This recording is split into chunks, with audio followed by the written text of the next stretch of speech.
Bonjour et bienvenue dans un nouvel épisode de Capsule, l'émission qui parle d'entrepreneuriat en Corse.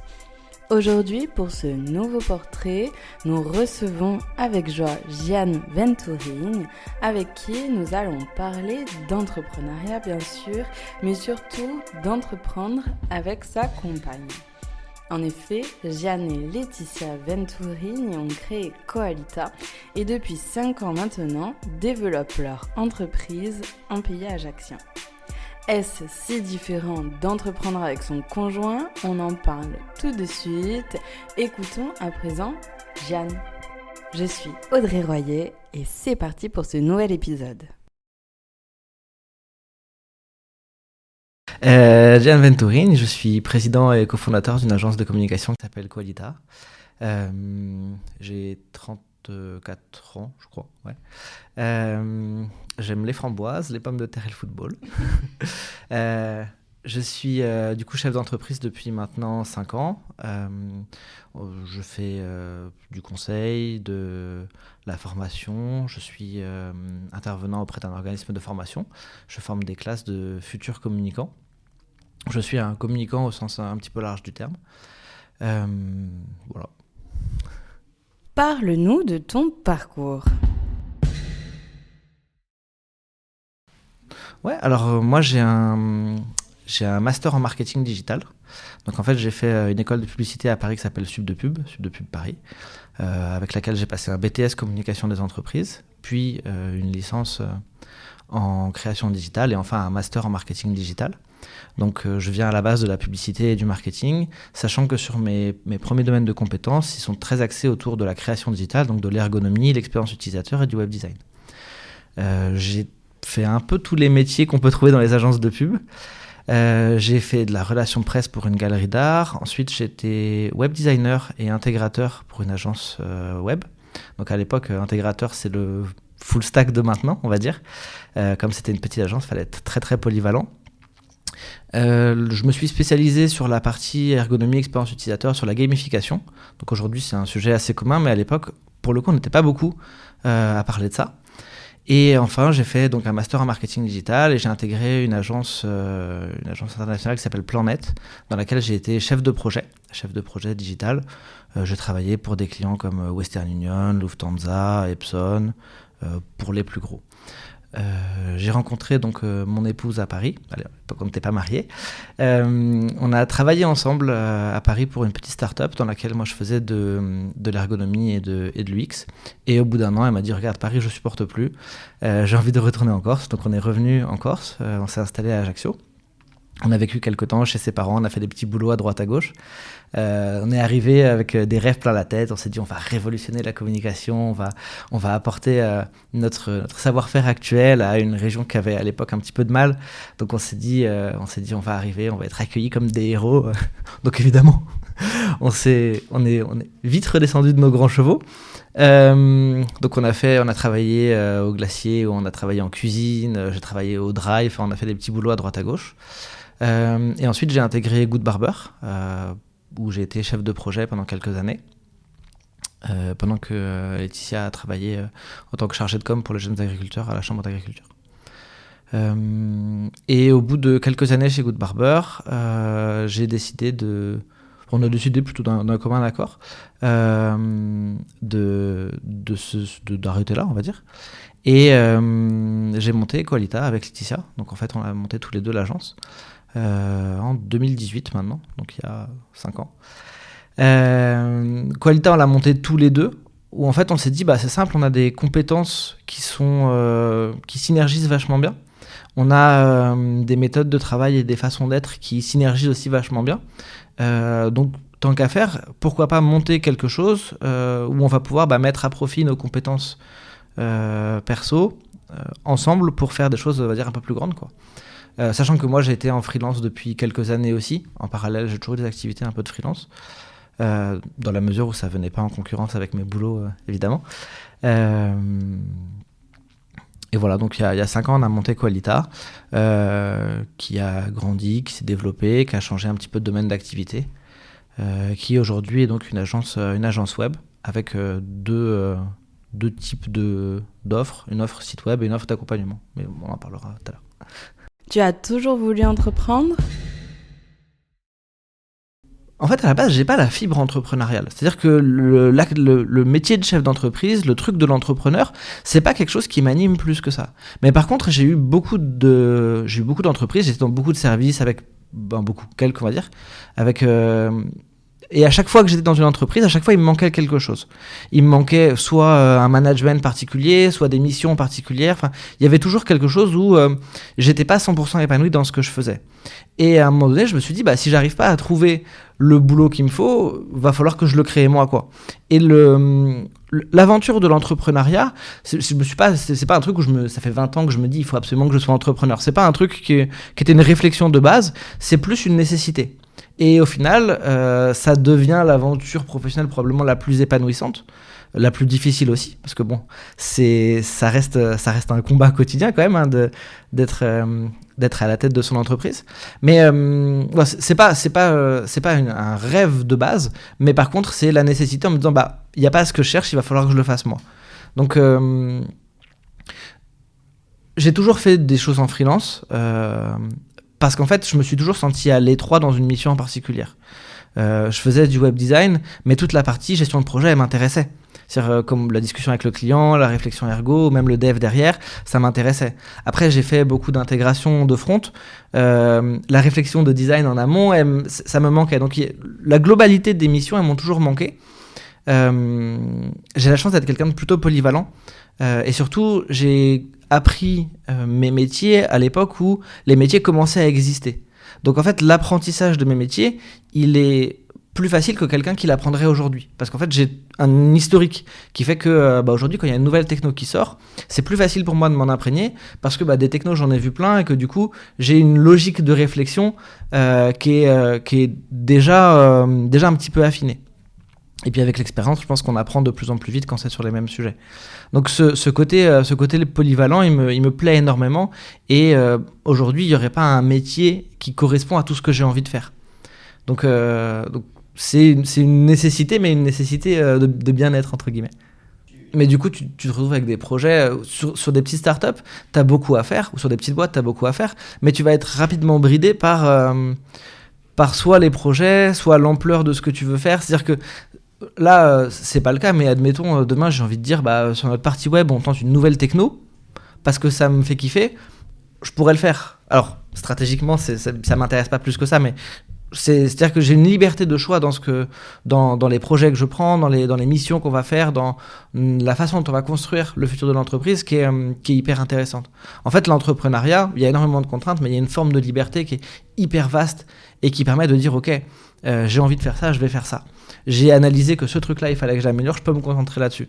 Et je vais pas avoir un N+1 qui va me dire, ah oui, mais alors dans le budget 2023, enfin, il y a ce truc-là, à un moment donné, qui fait que, en tant que salarié, même si tu as des ambitions, tu vas être rapidement bloqué par un management, par un N+1, par un N+2, ou par des gens qui aiment l'inertie de manière générale. Plus l'entreprise est grosse, plus il y a ce côté, à un moment donné, il y a des gens qui vont décider, qui sont responsables de prise de décision, qui se complaisent dans l'inertie et dans l'inactivité, parce que ça marche comme ça et c'est très bien.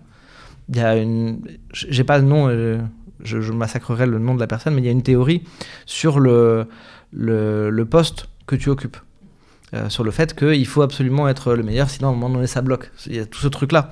Et c'est la même chose, c'est-à-dire que tant que t'es pas toi chef d'entreprise, à un moment donné tu vas être confronté à un gars qui est pas bon en tant que manager. Parce que c'est le max qu'il puisse faire et qu'il peut pas encore, il peut plus évoluer. Donc tu vas être bridé là-dessus. Enfin, en tout cas, c'est comme ça que je l'ai un petit peu vécu. Et voilà, c'est cette espèce de liberté qu'on a en tant que chef d'entreprise. Je trouve qu'elle est compliquée de retrouver dans du salariat. Ou alors, tu as un intéressement de malade sur le chiffre d'affaires, enfin, où il y a un truc vraiment particulier, mais tu n'es plus vraiment salarié dans ce cas-là. Ton rôle n'est pas juste employé. Tu es évidemment bridé par le budget des clients, mais toi, c'est-à-dire que c'est plus facile de mettre en perspective quand tu as l'image en entier. Quand on te dit, voilà, tu as 2 semaines pour faire cette fonctionnalité-là, un point, c'est tout. Toi, tu peux avoir des specs, tu peux avoir tout ce que tu veux. À un moment donné, le client, il veut cette fonctionnalité-là.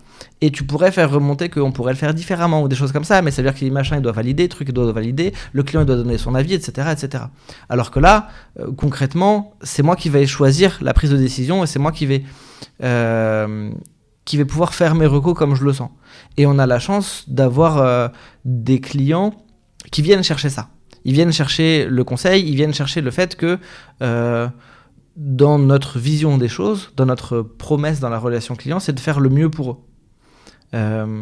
Bon, c'est notre discours et c'est aussi, je pense, un de nos principaux arguments. C'est-à-dire que nos clients, ils travaillent avec nous, parce qu'on n'est pas mauvais dans ce qu'on fait quand même, mais surtout parce que s'il y a une façon qui est bien de faire, on va la faire, on va leur proposer. Regardez, on peut le faire comme ça, ce serait vachement plus intéressant si on le faisait comme ça. On a des clients qui nous disent « je veux rien savoir, vous gérez tout, faites au mieux ». On a des clients qui ont plus envie d'avoir de l'échange, de la discussion, ou ils vont nous solliciter plus souvent, mais on a une liberté de discussion et de proposition. C'est-à-dire que évidemment il y a un budget et évidemment on va pas faire des folies. Je veux dire, l'idée c'est quand même d'avoir quelque chose de rentable et personne ne travaille pour la gloire. Mais dans la mesure où le client dit voilà, moi j'ai tant, comment est-ce que tu l'investis derrière, t'as la liberté de choisir. C'est-à-dire que tu as la liberté de dire, ok, lui, sur sa communication 2023, il a 20 000 euros sur son année. Est-ce qu'on va faire de la radio? Est-ce qu'on va faire de la presse? Est-ce qu'on va faire des campagnes ads? Enfin, peu importe. Mais tu vas dire, ok, ça, je le fais parce que ça va me rapporter tant. Et tu vas pouvoir dire, je vous propose ça parce que.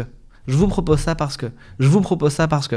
Et après, derrière, tu as la liberté de choisir comment est-ce que tu veux agencer les choses en fonction de ce qui est mieux pour le client. Mais évidemment, il y a un budget et évidemment, il faut que tout le monde trouve fasse son beurre, on va dire. Mais disons que l'entrepreneuriat te donne un truc de... c'est pas le commercial qui a négocié le budget qui va décider de comment tu vas dépenser ce budget marketing. J'ai des souvenirs en agence où on avait des budgets... quand j'étais chez Planète, grosse agence, on avait des budgets, je parle de budget mensuel à 100, 200 000 euros. Sur les 100 000 euros, le commercial, il a négocié qu'on ferait 50 000 euros d'achat d'espace. C'est des projets qui sont quasiment entièrement digitaux. L'achat d'espace physique, il n'a aucun sens. Surtout que c'est un truc en... Enfin bref, ça n'a vraiment aucun sens. À aucun moment, on peut dire aux clients, nous, en dessous, venez, on fait des trucs web qui sont stylés. Parce que y a une sorte de respect de la hiérarchie, ça marche pas comme ça, quoi. Mais du coup, il y a une espèce de frustration, je trouve, du salariat, entre guillemets. Après, dans la discussion avec le client, il y a une partie d'éducation. Mais c'est pas pareil, cette partie-là, elle est hyper intéressante. Je trouve ça génial de bosser avec un client et au bout de 6 mois où on travaille ensemble, que lui me parle de trucs où il y a 6 mois, c'est même pas des discussions qu'on aurait eues. Alors pareil, j'adore avoir des clients qui ont déjà beaucoup de connaissances. On a un client où la première fois qu'il fait appel à nous, il fait appel à nous pour de la strat. Il me dit voilà, j'ai besoin d'un accompagnement stratégique en communication. Donc PME locale, on se dit ok, super, donc on y va. Et il nous accueille avec un dossier comme ça, il nous dit voilà mon SWOT, voilà mon étude de marché, voilà mon benchmark, voilà mes concurrents, voilà mes profils de cible. Et en fait, il a un dossier marketing de genre 50 pages. Et je suis trop heureux quand je vois ça, c'est génial. Ça veut dire que la partie d'éducation, on n'a même pas besoin de la faire parce que le client, il a déjà ces trucs-là. Et donc, c'est un client où, en termes de réflexion marketing, on est parti sur des trucs, on a essayé plein de choses, certaines avec plus ou moins de succès, mais il a déjà ça. Et à contrario, on a des clients qui nous contactent également pour de la strat, mais qui n'ont pas tout ça. Qui disent, voilà, je sais que j'ai besoin d'accompagnement, mais je ne sais pas où aller. Et là, il y a toute cette partie-là de dire, ok, qui vous êtes? Qu'est-ce que vous faites? Qui sont vos clients? Et toute cette partie-là, elle est aussi hyper intéressante. Pareil, si j'étais juste salarié, j'aurais un rapport de chef de projet, on va dire, ou de commercial, et on dirait, évaluation des besoins, il faut 15 jours de dev, 15 jours de graphiste, 12 jours de gestion de projet, et c'est tout. Alors que là, on a une sorte d'accompagnement un peu plus personnalisé, on va dire, et ensuite des projets sur le plus long terme. Comment avez-vous décidé de vous lancer dans l'entrepreneuriat ensemble ? Alors, le point de départ, c'est une rencontre avec Linda de la M3E où je débarque un jour comme ça un après-midi en disant voilà, je suis en train de me poser la question de créer une entreprise mais j'y connais rien. Je viens d'une filière littéraire, j'ai fait du marketing, j'ai fait de la pub, l'aspect légal du truc, l'aspect fonctionnement, pour moi, c'était un univers complètement inconnu. Et elle prend l'après-midi, mais vraiment l'après-midi entier, en individuel comme ça, à tout me réexpliquer. Donc j'ai eu un cours d'économie, j'ai eu 2 ans de cours d'éco en 3 heures. Hyper enrichissant, incroyable. Et en sortant de ce truc-là, je me suis dit, ok, c'est ça qui m'intéresse. C'est ça qui va me permettre de mettre en place ce que j'ai envie de mettre en place. Donc en rentrant, j'en discute avec Letty et elle me dit, bah écoute, ok, feu, on part là-dessus, quoi. Ouais, voilà, c'est-à-dire que j'étais au chômage, je touchais la RE. En fait, moi j'ai eu un licenciement économique. Ce qui fait que licenciement économique, on rentre dans un régime un petit peu spécial vis-à-vis de Pôle emploi, où en gros pendant 1 an j'ai eu mon salaire brut. Et le deal avec Pôle emploi, c'était à la fin de l'année, j'entreprends, que ce soit en freelance seul ou sur une forme, peu importe, mais je me mets à mon compte et je fais des trucs. Au moment où ça s'est passé, la conseillère Pôle emploi, qui était incroyable d'ailleurs, je suis le premier à taper sur Pôle emploi, mais alors là pour le coup j'ai vraiment une conseillère géniale. En gros elle me dit, voilà, je suis bien consciente que votre secteur d'activité il est hyper particulier, que les besoins sont hyper particuliers et très changeants. Je suis plutôt partisan qu'on échange sur vos besoins et qu'on regarde comment on peut mettre des choses en place pour que ce soit le mieux pour vous, plutôt qu'on fasse il faut le rendez-vous à 3 mois, machin et tout. Donc j'ai eu un accompagnement hyper personnalisé et très très humain. Et en fait, quand j'ai commencé à lui parler de création d'entreprise, elle m'a dit, bah, combien de temps il vous faut ? Et je lui dis, bah, déjà, d'un point de vue perso, pour que je remette un petit peu ma vie en ordre, il va bien me falloir 6 mois. On était en train de construire notre maison et tout, donc c'était un chantier. Notre vie était un chantier. Et je lui dis, bah, à la fin de ma période de chômage, ce que je vous propose, c'est je mets tout en place et le premier jour du reste de ma vie, on crée l'entreprise. Elle m'avait dit OK. Et donc, on s'est posé la question de la forme, on s'est posé la question de comment est-ce qu'on allait faire. Laetitia, elle était encore salariée. D'ailleurs, elle est restée salariée une bonne année avant de se mettre à plein temps sur l'entreprise. Et on s'est dit, bah, on se met à 50-50 sur l'entreprise. Comme ça, c'est notre entreprise et ça reste notre projet ensemble. Mais ça a été, sur la forme, l'entretien, le rendez-vous que j'avais eu ici, tout était hyper clair, en fait. Donc, on m'avait tellement bien expliqué les choses que c'était plutôt logique. Donc, on a fait les démarches. Nos premiers comptables, on a pris une boîte de comptables en ligne qui a été une catastrophe, qui nous a fait n'importe quoi. Mon comptable aujourd'hui, il est encore en train de subir le n'importe quoi qu'a été notre premier bilan et ce qu'ils nous ont fait. On avait eu le droit à plein de trucs, à plein d'aides, à des accompagnements et tout qu'on n'a jamais eu parce que les comptables n'ont jamais fait les démarches. Bref, c'était une catastrophe. Mais à part ça, non, ça a été vraiment tout droit, quoi. Enfin, on s'est posé la question de on le fait, ok, c'est parti. Après, trouver un boulot salarié il y a 5 ans dans la communication avec, on va dire, le nombre d'exigences que j'avais aussi, parce que ça fait 15 ans que je fais de la com. C'est vrai que prendre un poste de junior, être payé au SMIC pour faire des grosses horaires et pas avoir de pouvoir de décision, etc., c'est des choses qui sont compliquées.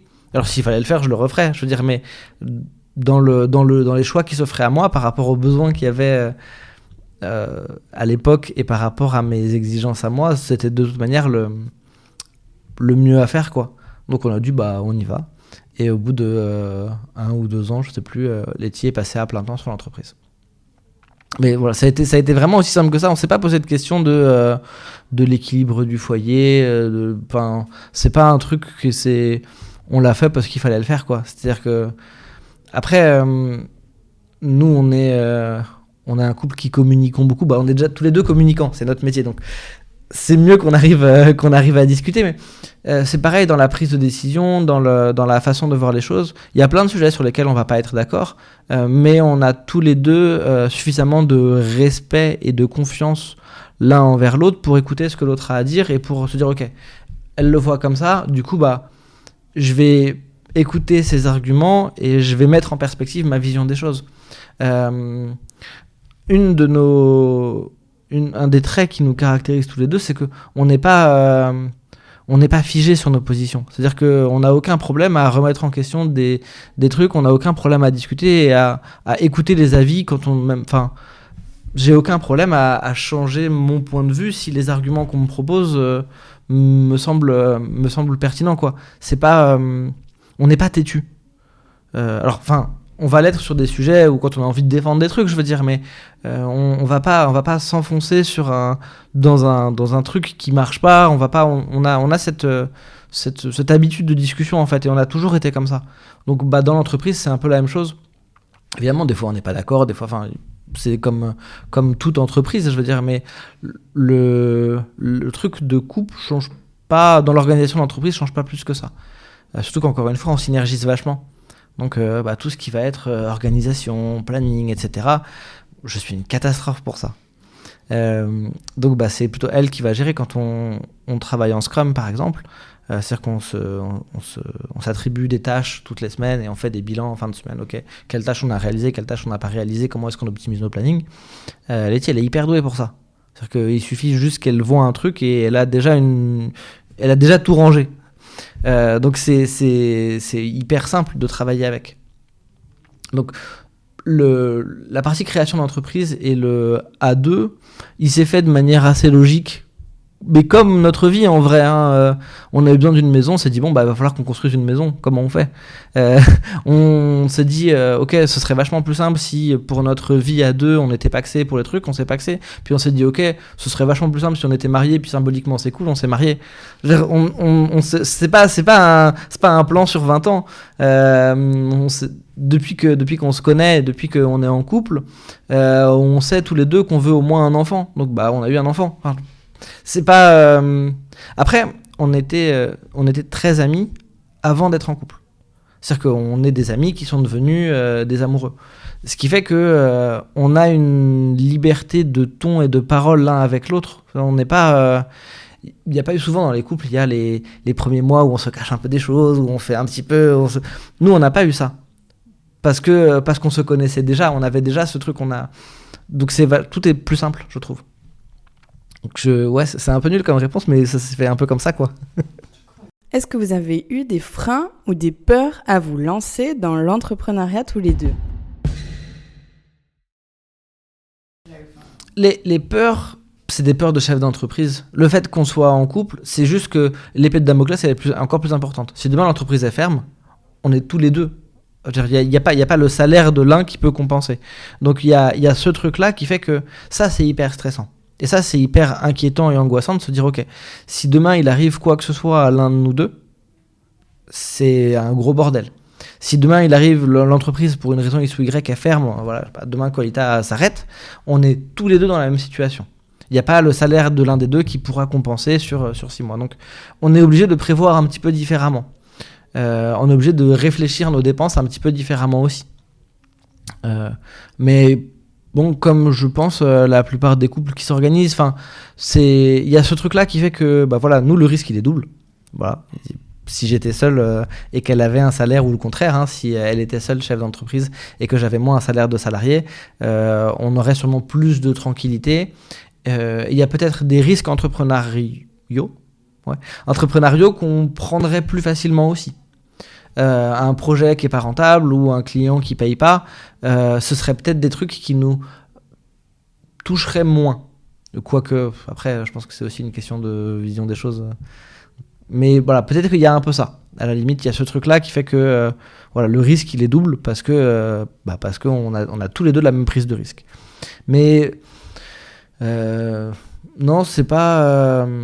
c'est pareil, on n'est pas des personnes différentes dans la vie tous les deux que dans notre vie de chef d'entreprise.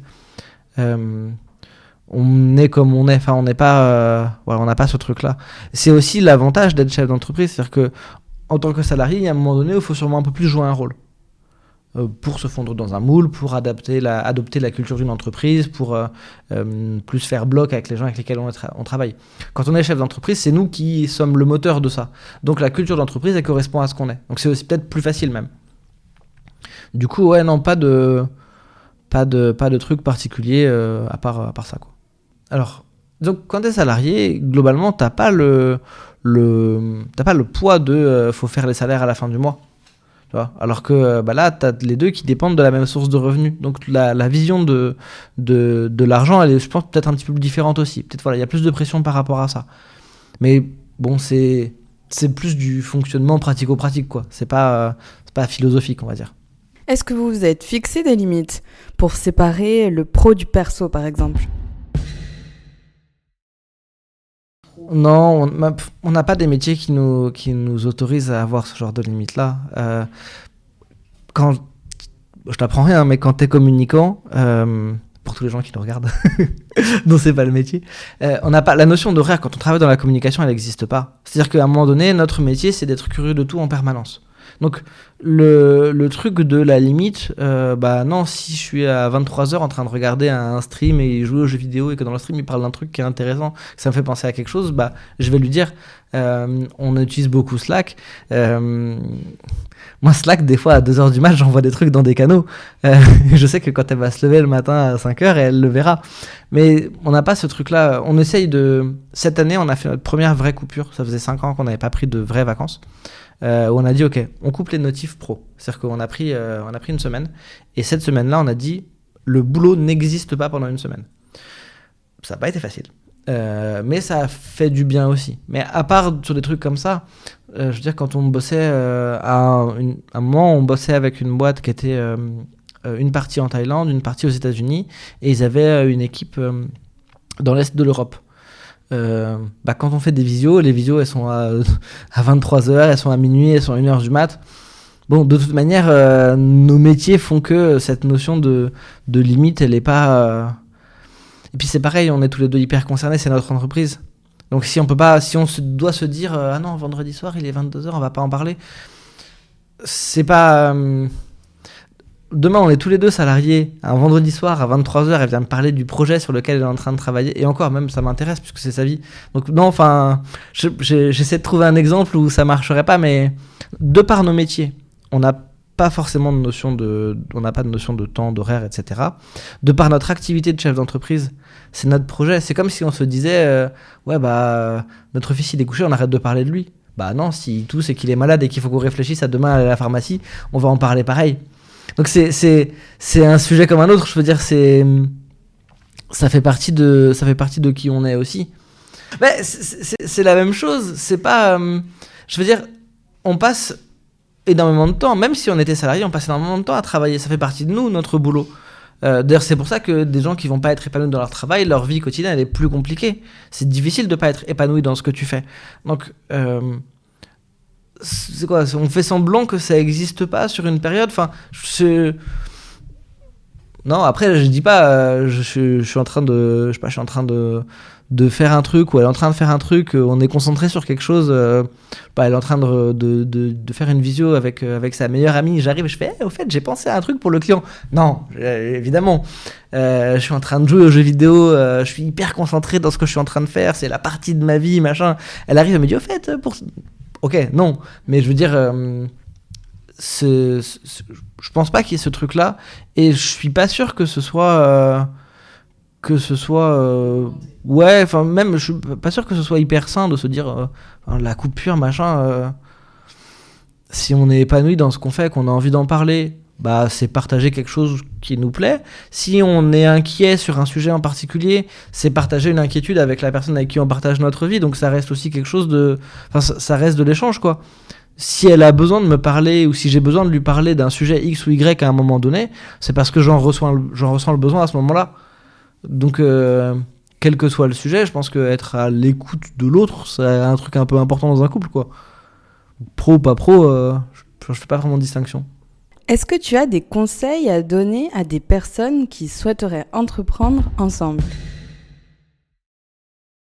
Je pense que le postulat de départ pour faire quelque chose avec quelqu'un, que ce soit un couple, que ce soit une entreprise, que ce soit les deux en même temps, c'est est-ce que notre capacité à communiquer, elle est suffisamment affûtée pour pouvoir, dans n'importe quelle situation, prendre un sujet de manière objective.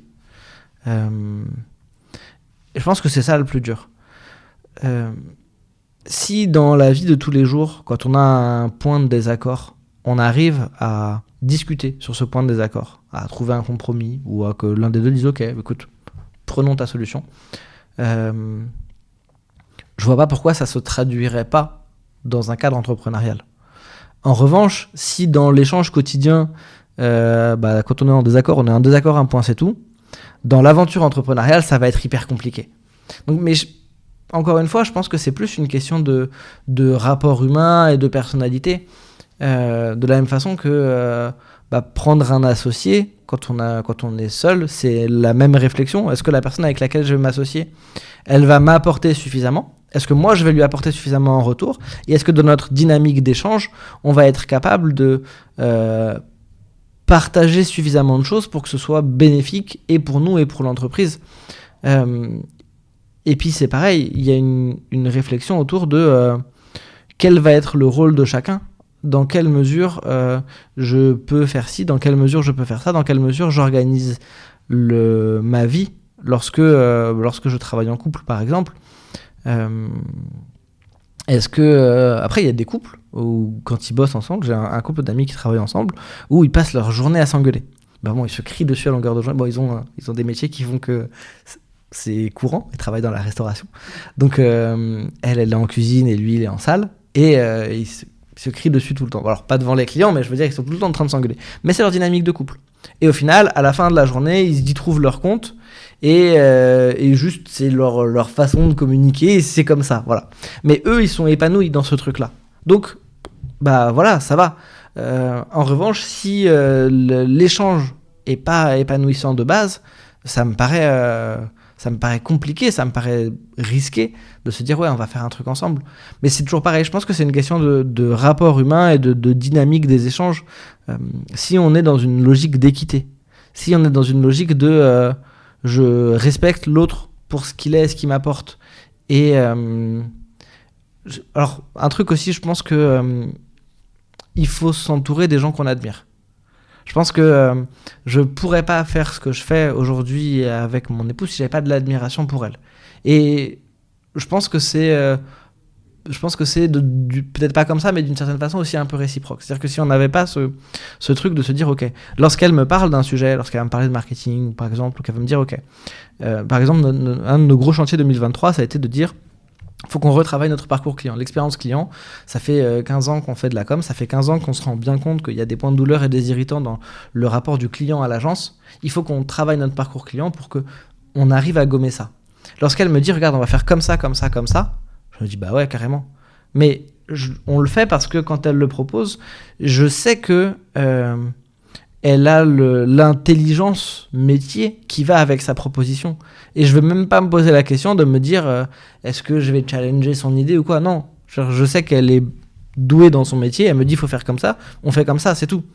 Je pense que c'est une nécessité dans la dynamique d'échange avec l'autre, de se dire ok, lorsqu'il dit quelque chose, j'ai suffisamment de respect et d'admiration pour son travail pour pas me dire ok, je veux dire, sa compétence c'est ça, elle me parle de ça, on fait comme ça, point. Demain quand mon comptable il me dit regarde tu devrais faire comme ça, c'est lui le comptable, s'il dit qu'on fait comme ça, on fait comme ça. Quand je vais voir mon médecin et qu'il me dit ce serait bien de prendre ce truc là, je vais pas commencer à dire alors j'ai vu sur Google, j'ai fait une recherche machin. C'est quand on fait appel à un professionnel, c'est parce qu'on value son expertise. Parce qu'on considère que ce qu'il nous apporte a du sens. Je dis pas qu'on va tout gober comme ça, je veux dire, mais l'expertise de la personne qui est en face de moi, je vais lui accorder suffisamment de crédit pour pas remettre en question le monde qui m'entoure en permanence. Donc c'est la même chose dans la dynamique d'échange. On est associé parce que je suis pleinement conscient de tout ce qu'elle m'apporte, je suis pleinement conscient de tous ces domaines d'expertise, et ils sont nombreux, et j'ai de l'admiration pour ce qu'elle est.